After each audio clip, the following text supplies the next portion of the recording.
The problem nobody talks about. I hear this all the time. Somebody says to me, "Doc, I hit my number and I still feel stuck." Now think about that. The money showed up, but the life never did. And honestly, that's where a lot of people are right now. On paper, things look fine. Income looks fine. Business looks fine. Retirement accounts look fine, but something still feels off. And most people think the answer is, I need more money. But usually, that's not the real problem. The real problem is, they built the plan backwards. Most people start with the money and then try to squeeze a life into it later. Retirement number, income number, net worth number, but the number was never the goal. The life was. That's what most people miss. And that's what I want to talk about today. Because if you don't know what kind of life you're actually trying to build, you can spend decades climbing a ladder only to realize it's leaning against the wrong wall. Now, that sounds dramatic, but I've watched it happen for years. People making good money, working nonstop, and still feeling emotionally behind. Not because they failed, because nobody ever taught them how to engineer the money around the life. That's the shift. Life first, it's all money second. And once you understand that, everything starts looking different. Hi, my name is Dr. Raymond Jewell with PersonalEconomicCoach.com, and I want to thank you in advance for watching this video. If you would be so kind as to subscribe to our channel, it would be greatly appreciated. Now back to the video. Here's where things usually break down. People say, I want freedom. Okay, what does that mean? More time, less stress, more travel, dinner with your family, not answering emails at 10 o'clock at night. See, most people never define it. And if you can't define it, you can't build toward it. That's important. So instead of starting with financial products or rates of return or retirement calculators, I think people should start with what I call a freedom outcome. Now, don't let the term scare you. This is simple. A freedom outcome is just what you actually want your life to look like over the next 12 months, not someday, not 30 years from now, the next year. For example, instead of saying, I want more freedom, you say, I want to leave the office by 4 o'clock, 3 days a week, or I want to take one real vacation with my family without bringing my laptop, or I want my business to stop falling apart every time I leave for 2 days. Now we're getting somewhere. Now we have something measurable, because once life becomes specific, money can be engineered around it. That's where most financial conversations should start. Not how much money do you need, but what kind of life are you actually trying to build? That changes everything.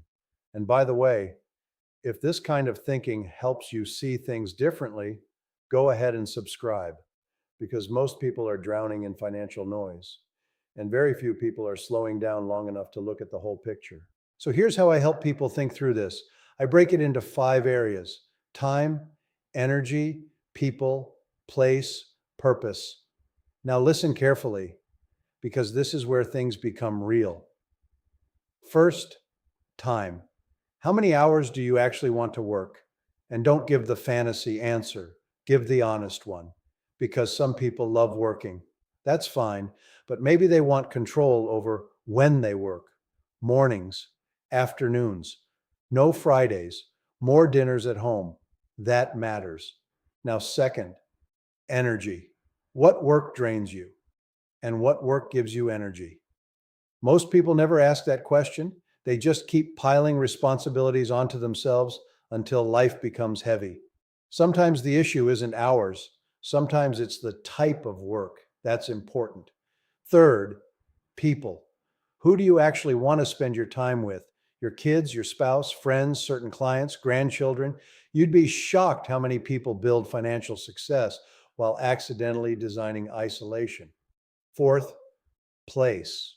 Where do you want to be? Home, traveling, part-time somewhere else, working remotely? People underestimate how much location affects quality of life. And finally, purpose. What is all this for? Not the motivational answer, the real answer. Because if the money has no emotional purpose attached to it, you'll just keep chasing bigger numbers forever. And there is no finish line to that game. Now, here's where this becomes practical. Once life becomes clear, the money can finally be organized around it. Now you're no longer randomly buying products. Now you're engineering outcomes. Big difference.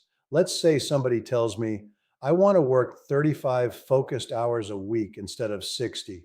Okay, that probably means delegation, systems, maybe hiring, maybe restructuring responsibilities. That has financial implications. Or maybe somebody says, I want 1 week every quarter away from the business. Okay, then the business has to function without them. That means processes, structure, reserves, operational stability. See what's happening? The life creates the design. Most people do the opposite. They buy random financial products, hoping somehow life magically improves later. But money without structure leaks everywhere. That's why so many high earners still feel stress, because income hides inefficiency for a long time. You can make a lot of money and still quietly lose ground. That's why planning matters. And not just financial planning, life planning, then financial engineering around the life. That's the order. Now, here's another mistake people make. They create a plan once and never look at it again. Life doesn't work that way. Things drift, businesses drift, schedules drift, spending drifts, stress drifts. So every 90 days, you stop and ask some hard questions. Am I living the life I said I wanted, or did I drift right back into survival mode? That's a powerful question. Then you review the 5 areas again: time, energy, people, place, purpose. And you ask, what improved? What got worse? What started stealing my life again? Most people don't need an entirely new plan. Usually, and they need adjustments, small corrections. That's how ships stay on course. And honestly, that's how people stay on course too. Not perfection, rhythm, review, adjust, move forward. That's how real progress usually happens. So let me leave you with this. The goal was never just money. The goal was a life. And if the money is growing, but the life is shrinking, something is out of balance. That doesn't mean you failed. It usually means nobody ever showed you how to see the whole picture together. That's the work. And honestly, that's what we do. We help people step back, look at the entire structure of their financial world, and organize it around the life they actually want to live. So if you want help thinking through your own situation, go to personaleconomiccoach.com/schedule. Pick a time and we'll sit down together and look at it. And remember, life first, money second. Always consult a qualified professional or call us before making financial decisions. Thanks for watching.